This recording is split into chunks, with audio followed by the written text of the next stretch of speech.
So far, we looked at the observations in visible light, which also corresponds to the redshifted rest frame ultraviolet light in galaxies. In other words, what you just see directly in stellar surfaces. However, we do know that galaxies contain dust, and likely they did so from very early on. The dust absorbs ultraviolet and visible radiation and re-emits it in far infrared or submillimeter. Thus, there has to be an obscured star formation component involved in galaxy evolution. And indeed, as we acquired ability to observe deep universe on these wavelengths, it was discovered that there are new sources appearing on the sky that were simply not visible at all in visual light. Here we see a composite in the upper left, visible light image from Hubble and the mid-infrared image from the Spitzer Space Telescope. As you can see in the upper right, there isn't a trace of that red source. In the lower left, you can see it just beginning to show up as you go to near infrared, and on the lower right, its pure mid-infrared imaging source is very obvious. So the sky would look different on these wavelengths, and there could well be a previously unaccounted population of sources. And this is indeed the case. The first observations that uncovered such a population of sources were done at James Clerk Maxwell Telescope in Hawaii.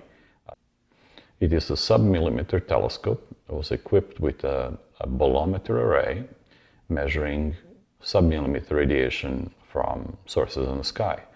These are very difficult observations to make. This is why it took so long.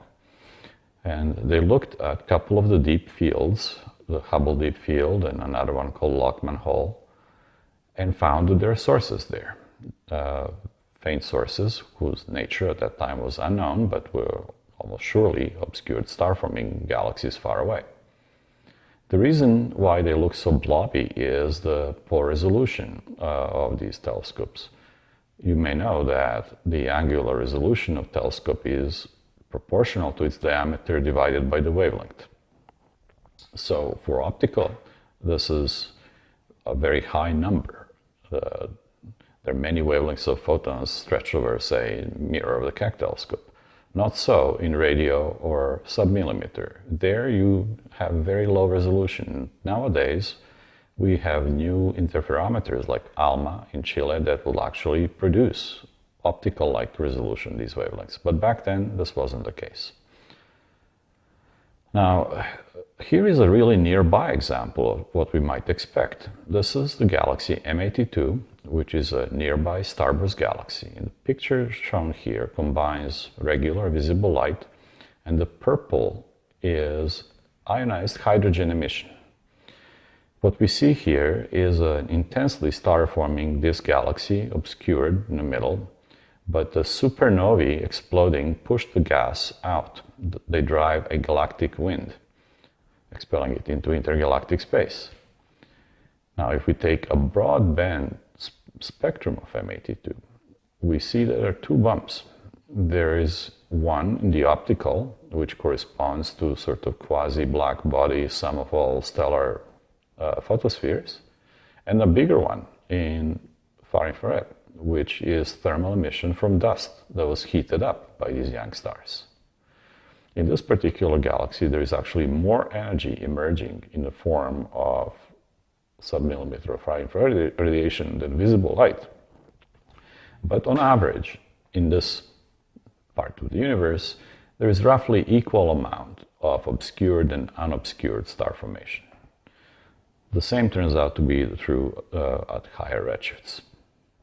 You may recall the concept of K corrections, which means that as you observe in some stationary instrument on planet Earth, you're looking at different parts of the rest frame spectrum for sources of different redshifts. Now, by and large, for galaxies, this makes them dimmer because galaxy spectra tend to be redder, more energy in the red part of the spectrum. It turns out that for submillimeter sources, it's exactly the opposite. You're redshifting into the Planck curve, you're climbing from the mean side. And so even though sources get further away and therefore should be dimmer, you're sampling a brighter part of their intrinsic spectrum.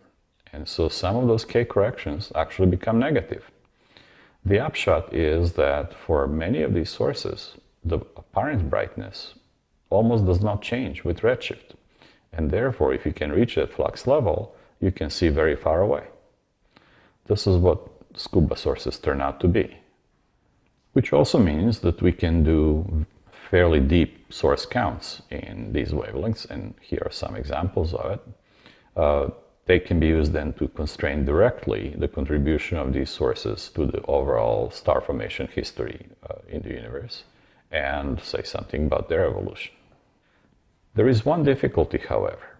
The poor angular resolution of these sub-millimeter observations means that optical counterparts, which we need in order to measure the redshifts, are hard to guess.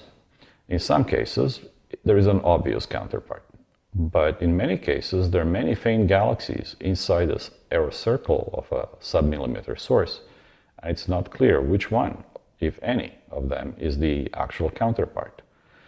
So it took a while to get redshifts measured for these objects. The trick that was used is that radio measurements can detect some of them, and radio measurements have precision that is perfectly good to match to optical observations. Then the spectra were taken of those, and in fact may turn out to be strong emission line sources, where the line emission could be powered by star formation or possibly by an active nucleus in those galaxies. Possibly a little bit of both is happening. And the predictions from fitting the source counts were that many of these sources would be around redshifts 2 or 3, and that exactly turned out to be the case. So now that we've seen how we can detect both obscured and unobscured component of evolving galaxies, we'll look into the overall star formation history of the universe.